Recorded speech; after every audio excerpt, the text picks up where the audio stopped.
Hello दोस्तों, मैं अनीस स्वागत करता हूं आपका आपके अपने YouTube channel A to Z study point में।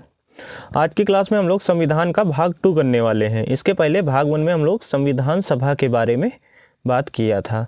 जिन लोगों ने वो वीडियो ना देखी हो वो चैनल पे जाके देख सकता है। इसके पहले विज्ञान के सेट पेपर 15 सेट पेपर कराए गए हैं और उसके पहले हमारा वायुमंडल वगैरह कराए जा चुके हैं, पृथ्वी से रिलेटेड क्वेश्चन कराए जा चुके हैं। इसके बाद हम लोग संविधान पे आए हैं। जिन लोगों ने पिछली वीडियो ना देखी हो वो जाके चैनल पे देख सकते हैं। अगर आपको वीडियो अच्छी लगी हो तो वीडियो को लाइक कर दीजिए और चैनल को सब्सक्राइब करके बेल आइकन दबाना बिल्कुल मत भूलिए, जिससे आपको लेटेस्ट अपडेट मिलती रहे। ज़्यादा देरी ना करते हुए मैं आपको सीधा क्वेश्चन के लिए चलता हूं। इसमें हमारा पहला क्वेश्चन होगा, संविधान सभा द्वारा राष्ट्रगान के रूप में जन गण मन को स्वीकार किया गया। कब स्वीकार किया गया? 24 जनवरी 1950 को। 24 जनवरी 1950 को। ये जो क्वेश्चन है, ये जो मोस्ट इंपॉर्टेंट क्वेश्चन बनते हैं, जो बार बार एग्जाम में पूछे जाते हैं, वही क्वेश्चन हम 600 क्वेश्चन की हमारी सीरीज है जो केवल संविधान से लिए गए हैं। मोस्ट इंपॉर्टेंट क्वेश्चन है, वन लाइनर क्वेश्चन बार बार पूछे जा रहे हैं। उन्हीं क्वेश्चन को हम लोग आगे करेंगे। ठीक है, अगला क्वेश्चन हम लोग देखेंगे, संविधान सभा द्वारा राष्ट्रगीत के रूप में वंदे मातरम को कब स्वीकार किया गया? तो ये कब स्वीकार किया गया? 26 जनवरी 1950 को। और राष्ट्रगान को 24 जनवरी 1950 को। अगला क्वेश्चन होगा हमारा, संपूर्ण संविधान लागू हुआ। तो संपूर्ण संविधान कब लागू हुआ? 26 जनवरी 1950 को। ठीक है, अगला होगा हमारा, संविधान का नामकरण भारत के संविधान के रूप में किया गया। ये कौन से अनुच्छेद के अंतर्गत किया गया? 393 के अंतर्गत। किसके अंतर्गत? 393 के अंतर्गत। अगला जो क्वेश्चन होगा हमारा, भारतीय संविधान का जनक कहा जाता है। तो किसको कहा जाता है? डॉक्टर भीमराव अंबेडकर को। भारतीय संविधान का जनक डॉक्टर भीमराव अंबेडकर को कहा जाता है। अगला जो क्वेश्चन होगा हमारा, भारतीय संविधान की प्रकृति है कैसी है? एकात्मक एवं संघात्मक। भारतीय संविधान की प्रकृति कैसी है? एकात्मक एवं संघात्मक। अगला क्वेश्चन होगा हमारा, भारत एक धर्मनिरपेक्ष देश है। इसका क्या तात्पर्य है? इसका तात्पर्य है कि मतलब भारत में सभी धर्मों को बराबर महत्व दिया जाता है। ठीक है, सभी धर्मों के महत्व को स्वीकार करना। अगला होगा हमारा, भारत एक गणतंत्र है। इसका अर्थ है, इसका क्या अर्थ है? तो इसका अर्थ है भारत में राष्ट्र का प्रधान राष्ट्रपति निर्वाचित होता है। ठीक है, गणतंत्र का मतलब होता है भारत में राष्ट्र का प्रधान राष्ट्रपति निर्वाचित होता है। अगला होगा हमारा, भारत का संविधान है ये कैसा है? तो भारत का संविधान अंशतः कठोर है और अंशतः लचीला भी है। मतलब कठोर और लचीला दोनों है। अगली बात करेंगे हम, भारतीय संविधान को अर्धसंघीय संविधान कहा। ये किसने कहा? तो केसी हुय्यन ने। किसने कहा? केसी हुय्यन ने। अगला क्वेश्चन होगा हमारा, मूल संविधान में अनुच्छेदों अनुसूचियों भागों की संख्या है। ठीक है, तो अनुच्छेद कितने थे? 395। अनुसूचियाँ कितनी थी? 8 और भाग कितने थे? 22। स्टार्टिंग में जब संविधान हमारा बना था। बात करेंगे अगले क्वेश्चन की, वर्तमान में अनुच्छेद हैं तो कितने हैं? 495 से अधिक। ठीक है, अगर 495 ऑप्शन में आता है हम 495 टिक करेंगे। अगला होगा हमारा, वर्तमान में अनुसूचियों की संख्या है। तो अनुसूचियाँ कितनी है? 12। स्टार्टिंग में कितनी थी? 8। बात करेंगे अगले क्वेश्चन की, वर्तमान में संविधान में कुल भाग कितने हैं? तो कितने हैं? 25। स्टार्टिंग में कितने थे? 22। अभी 25 हैं। बात करेंगे अगले क्वेश्चन की, राज्य की नामों की सूची एवं उनके राज्य क्षेत्रों का ब्यौरा देती है। ये कौन सी अनुसूची में है? पहली अनुसूची में है। ठीक है, राज्य और राज्य के नामों की सूची एवं उनके राज्य क्षेत्रों की सूची का ब्यौरा देती है, पहली अनुसूची। 8वीं अनुसूची किससे संबंधित है? तो भाषा से संबंधित है। ठीक है, 8वीं अनुसूची भाषा से संबंधित है। अगला क्वेश्चन होगा हमारा, वर्तमान में 8वीं अनुसूची में भाषाओं की संख्या कितनी है? तो कितनी है? 22। शुरू में कितनी थी? जब हमारा संविधान बना था तो कितनी थी? 14। बात करेंगे अगले क्वेश्चन की, सिंधी भाषा को 8वीं अनुसूची में जोड़ा गया। ये कब जोड़ा गया? 21वें संविधान संशोधन 1967 द्वारा। ठीक है, 21वें संविधान संशोधन 1967 द्वारा। अगला होगा हमारा, मणिपुरी, कोंकणी एवं नेपाली भाषा को 8वीं अनुसूची में जोड़ा गया। तो कब जोड़ा गया? 71वें संविधान संशोधन 1992 द्वारा। 71वें संविधान संशोधन 1992 द्वारा मणिपुरी, कोंकणी एवं नेपाली भाषा को 8वीं अनुसूची में जोड़ा गया। अगला होगा हमारा, 8वीं अनुसूची में बोडो, मैथिली और डोगरी संथाली भाषा को कब जोड़ा गया? तो कब जोड़ा गया? 8वीं अनुसूची में बोडो को, मैथिली को, डोगरी को और संथाली भाषा को जोड़ा गया। तो कब जोड़ा गया? 92 है संविधान संशोधन 92। वहाँ जो संविधान संशोधन है 2003 3 के तहत। अगला जो होगा हमारा, हिंदी को राजभाषा के रूप में स्वीकार किया गया, तो ये कब स्वीकार किया गया? 14 सितंबर 1949 को। कब किया गया? 14 सितंबर 1949 को। अगला होगा हमारा, हिंदी दिवस मनाया जाता है, तो हिंदी दिवस कब मनाया जाता है? 14 सितंबर को। कब मनाया जाता है? 14 सितंबर को। अगला जो होगा हमारा, प्रथम राजभाषा आयोग का गठन हुआ। प्रथम राजभाषा आयोग का गठन कब हुआ? 1955 में। कब हुआ?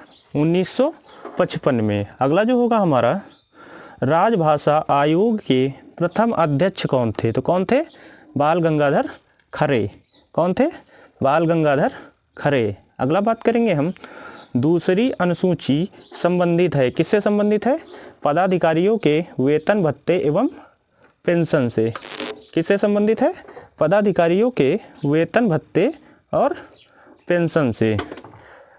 अगला जो है हमारा, केंद्र राज्य संबंध वर्णित है। केंद्र राज्य संबंध वर्णित कहाँ पे है? 7वीं अनुसूची में। कहाँ पे वर्णित है? 7वीं अनुसूची में। अगला जो होगा हमारा, 10वीं अनुसूची से संबंधित है। 10वीं अनुसूची जो है वो संबंधित है किससे? दल बदल से संबंधित प्रावधान से। 10वीं अनुसूची में क्या है? दल बदल से संबंधित जो कानून बनाया गया है वो 10वीं अनुसूची में है। बात करेंगे अगले क्वेश्चन की,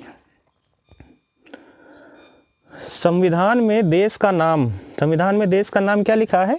भारत अथवा इंडिया। क्या लिखा है? भारत अथवा इंडिया। अगला जो है हमारा, संविधान का सबसे बड़ा भाग है, तो संविधान का सबसे बड़ा भाग कौन सा है? 5वां। ठीक है, 5वां। बात करेंगे अगले क्वेश्चन की, संघीय न्यायपालिका का उल्लेख है भाग 5 के अध्याय 4 में। भाग 5 के अध्याय 4 में। अगला है हमारा, संविधान के 15वें तथा 18वें भाग का विषय है, तो 15वें भाग में क्रमशः क्या है हमारा? निर्वाचन, और 18वें भाग में क्या है? आपात उपबंध। ठीक है, 15वें में क्या है? निर्वाचन, और 18वें में आपात उपबंध। अगला है हमारा, प्रथम लिखित संविधान दिया। प्रथम लिखित संविधान किसने दिया? तो किसने दिया? अमेरिका ने। किसने दिया? अमेरिका ने। अगला जो है हमारा, सबसे बड़ा लिखित संविधान किसका है? तो किसका है? भारत का है सबसे बड़ा लिखित संविधान। अगला जो है हमारा, अनुच्छेद 1 में भारत को कहा गया है, अनुच्छेद 1 में भारत को क्या कहा गया है? राज्यों का एक संघ। ठीक है, भारत जो है राज्यों का एक संघ है। अगला जो क्वेश्चन है हमारा, नए राज्यों का प्रवेश या स्थापना की शक्ति प्रदान की गई है, यह किसमें की गई है? अनुच्छेद 2 में। किसमें? अनुच्छेद 2 में। अगला है हमारा, अनुच्छेद 3 के तहत नए राज्यों का निर्माण और वर्तमान राज्यों के क्षेत्र सीमाओं या नामों में परिवर्तन करने का अधिकार किसको है? तो ये किसको है? संसद को। ठीक है, उसके क्षेत्र सीमाओं में और उनके नामों में परिवर्तन कर सकती है। अगला जो है हमारा, राज्य पुनर्गठन आयोग की स्थापना हुई, ये कब हुई? 1953 में। राज्य पुनर्गठन आयोग की स्थापना कब हुई? 1953 में। अगला जो क्वेश्चन होगा हमारा, राज्य पुनर्गठन आयोग के अध्यक्ष कौन थे? तो कौन था? फजल अली। कौन थे? फजल अली। अगला क्वेश्चन होगा हमारा, भाषा के आधार पर गठित प्रथम राज्य है, तो कौन सा है? आंध्र प्रदेश। कब हुआ? 1 अक्टूबर 1953 को। ठीक है, कब? 1 अक्टूबर 1953 को। अगला जो है हमारा, भाषाई आधार पर राज्यों का पुनर्गठन किया गया था, ये कब किया गया था? 1956 में। ठीक है, 1956 में। अगला जो होगा हमारा, असम राज्य का गठन कब हुआ? तो असम राज्य का गठन कब हुआ? 1956 में। ठीक है, सिक्किम को 22वां राज्य का दर्जा प्राप्त हुआ, ये कब हुआ? 36वें संविधान संशोधन 1975 द्वारा। कब हुआ? 36वें संविधान संशोधन 1975 द्वारा। अगला होगा हमारा, नागालैंड राज्य बना। नागालैंड राज्य कब बना? 13वें संविधान संशोधन 1962 में। ठीक है, नागालैंड को राज्य का दर्जा दिया गया। अगला जो होगा हमारा, गोवा 25वां पूर्ण राज्य कब बना? मतलब गोवा जो है 25वां पूर्ण राज्य कब बना? तो 56वें संविधान संशोधन 1987 द्वारा। ठीक है, 56वें संविधान संशोधन 1987 द्वारा। अगला जो है हमारा, दिल्ली को राजधानी का पूर्णतया दर्जा मिला, ये कब मिला? 69वें संविधान संशोधन 1991 द्वारा। ठीक है, 69वें संविधान संशोधन 1991 द्वारा। छत्तीसगढ़, उत्तराखंड और झारखंड की स्थापना कब हुई? तो कब हुई? छत्तीसगढ़ की 1 तारीख को, 1 नवंबर को, और उत्तराखंड की 9 नवंबर को, और झारखंड की 15 नवंबर 2000 को। ठीक। तेलंगाना राज्य का निर्माण हुआ, तो तेलंगाना राज्य का निर्माण कब हुआ? 2 जून 2014 को। ये किससे अलग हुआ? आंध्र प्रदेश से। ठीक। अगला होगा हमारा, संविधान की संप्रभुता निहित है, तो किसमें निहित है? जनता में। ठीक है, किसमें निहित है? जनता में। संविधान में संघीय व्यवस्था कहाँ से ली गई है? तो कनाडा से ली गई है संघ की व्यवस्था। अगला जो है हमारा, मूल कर्तव्य लिया गया है, तो कहाँ से लिया गया है? सोवियत संघ से। मूल कर्तव्य कहाँ से लिया गया है? सोवियत संघ से। अगला है हमारा, संसदीय शासन प्रणाली, एकल नागरिकता तथा विधि निर्माण की प्रक्रिया, ये सब कहाँ से लिया गया है? संसदीय शासन प्रणाली, एकल नागरिकता तथा विधि निर्माण, ये तीनों प्रक्रियाएं कहाँ से ली गई हैं? तो कहाँ से? ब्रिटेन से। अगला है हमारा, मौलिक अधिकार तथा न्यायिक पुनरीक्षण लिया गया है, तो ये कहाँ से लिया गया? अमेरिका के संविधान से। कहाँ से? अमेरिका के संविधान से। भारतीय संविधान में विधि द्वारा स्थापित प्रक्रिया, ये कहाँ से ली गई है? जापान से। कहाँ से ली गई? जापान से। अगला जो है हमारा, राज्य के नीति निर्देशक सिद्धांत तथा राष्ट्रपति निर्वाचन प्रक्रिया, ये कहाँ से ली गई है? आयरलैंड से। डीपीएसपी कहाँ से लिया गया? आयरलैंड से। अगला जो है हमारा, भारत के संविधान में आपातकालीन उपबंध लिया गया है, ये कहाँ से लिया गया? जर्मनी के बीमर संविधान से। कहाँ से? जर्मनी के बीमर संविधान से। अगला है हमारा, संविधान संशोधन की प्रक्रिया किस देश से के संविधान से प्रभावित है? तो किस देश के संविधान से संविधान संशोधन मतलब कहाँ से लिया गया है? तो दक्षिण अफ्रीका से। अगला जो है हमारा, संसद को संविधान में संशोधन करने की शक्ति प्रदान करता है, अनुच्छेद 368।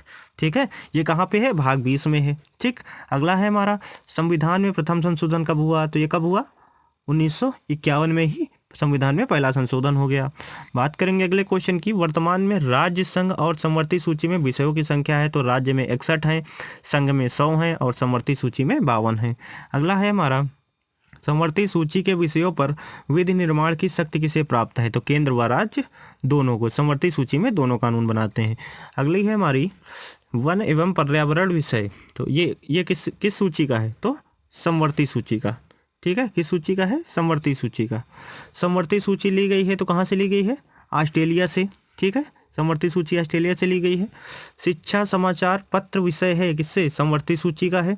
ठीक है, शिक्षा समाचार जो है पत्र विषय किसका है? समवर्ती सूची का। शिक्षा को राज्य सूची से समवर्ती सूची में स्थानांतरित किया गया, ये कब किया गया? 42वें संविधान संशोधन 1976 द्वारा। ठीक है, राज्य सूची से समवर्ती सूची में डाल दिया गया। अगला क्वेश्चन है हमारा, पुलिस पंचायती राज, भूमि सुधार, गैस, कृषि कानून व्यवस्था, ये सब किस विषय से हैं? तो ये राज्य सूची के विषय हैं। अगला जो है हमारा, रेल, डाक, रक्षा, रेडियो, टेलीविजन, बैंकिंग, बीमा, जनगणना, ये किसके हैं? ये संघ सूची के हैं। ठीक है। अगला है हमारा, भारत में नागरिकता का प्रावधान है, तो भारत में कैसी नागरिकता है? एकल नागरिकता है। अगला क्वेश्चन होगा हमारा, एकल नागरिकता प्रभावित है, किससे प्रभावित है? ब्रिटेन से। किससे? ब्रिटेन से। अगला है हमारा, नागरिकता विषय है, तो नागरिकता संघ सूची का विषय है। ठीक है, पीछे हम लोग कर चुके हैं। नागरिकता का उल्लेख है, तो नागरिकता का उल्लेख कहाँ पे है? संविधान के भाग 2 के अनुच्छेद 5 से 11 तक। अगला है हमारा, भारतीय नागरिकता प्राप्त की जा सकती कैसे? जन्म से, वंश परंपरा से, पंजीकरण से, देशीकरण से तथा भूमि के अर्जन द्वारा, ये सब इससे भारतीय संविधान नागरिकता जो है प्राप्त की जा सकती है। पंजीकरण द्वारा नागरिकता प्राप्त करने के लिए भारत में निवास करना होगा, तो कितने साल? 5 साल तक। अगला जो है हमारा, देशीकरण द्वारा नागरिकता प्राप्त करने के लिए भारत में निवास करना होगा, तो 5 वर्ष तक। अगला होगा हमारा, पहला नागरिक संशोधन बिल पारित किया गया, तो कब पारित किया गया? 1955 में। अगला है हमारा, भारतीय नागरिकता अधिनियम 1955 में संशोधन हो चुका है 6 बार। अंतिम बार कब हुआ? 2019 में हुआ था। ठीक है। मौलिक अधिकार संविधान के किस भाग में वर्णित हैं? तो मौलिक अधिकार भाग 3 में है, अनुच्छेद 12 से 35 तक। ठीक है।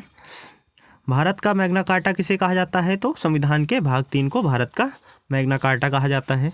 ठीक है, संविधान के भाग 3 को मैग्ना कार्टा कहा जाता है, और इसको अधिकार पत्र भी बोलते हैं। मैग्ना कार्टा को अधिकार पत्र। भारत का मतलब, ऐसे क्वेश्चन पूछा जाए, भारत का अधिकार पत्र किसे कहा जाता है? तो संविधान के भाग 3 को। मूल संविधान में मौलिक अधिकार थे, तो मूल संविधान में मौलिक अधिकार कितने थे? 7। अब कितने हुए?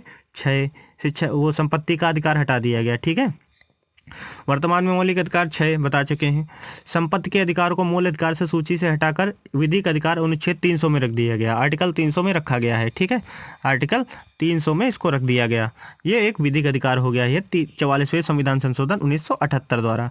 अगला जो क्वेश्चन होगा हमारा, मौलिक अधिकारों को संशोधित करने का अधिकार है, तो किसको है? संसद को।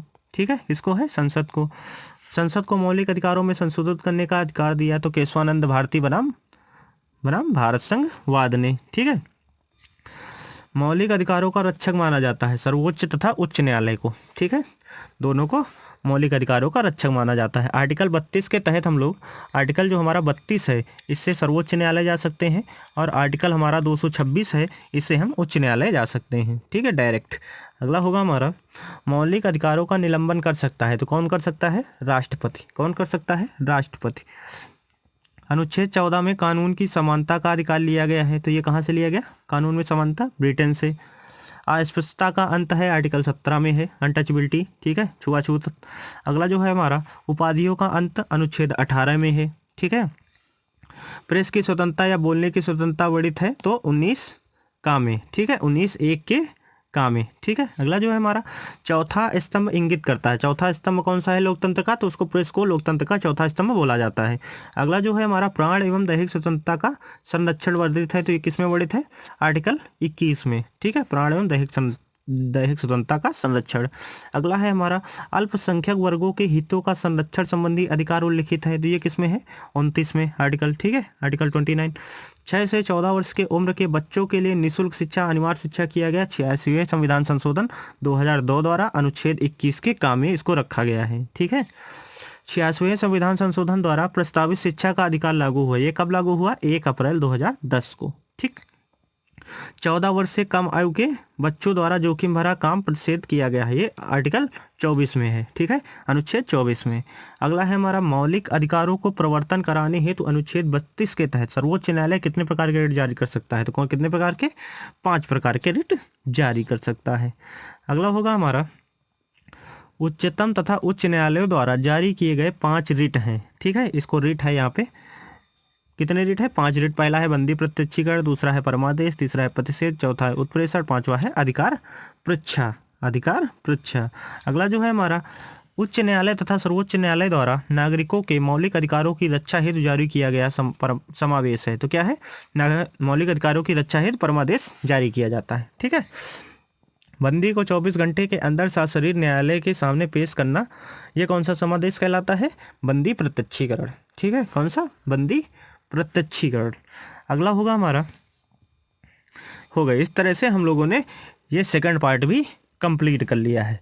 जिन लोगों ने पहला पार्ट ना देखा हो वो प्लेलिस्ट में जाके इसका पहला पार्ट देख सकता है। इसमें 5 पार्ट हैं और लगभग 600 क्वेश्चन की सीरीज है। मोस्ट इंपॉर्टेंट क्वेश्चन जो बनते हैं संविधान में, इससे बाहर बहुत कम क्वेश्चन पूछे जाते हैं, इसलिए हम इनकी रिवीजन करने के लिए आपके साथ हैं। ठीक, अगर आपको वीडियो अच्छा लगा हो तो वीडियो को लाइक कर दीजिए और चैनल को सब्सक्राइब करके बेल आइकन दबाना बिल्कुल मत भूलिए, जिससे आपको लेटेस्ट अपडेट मिलती रहे। धन्यवाद।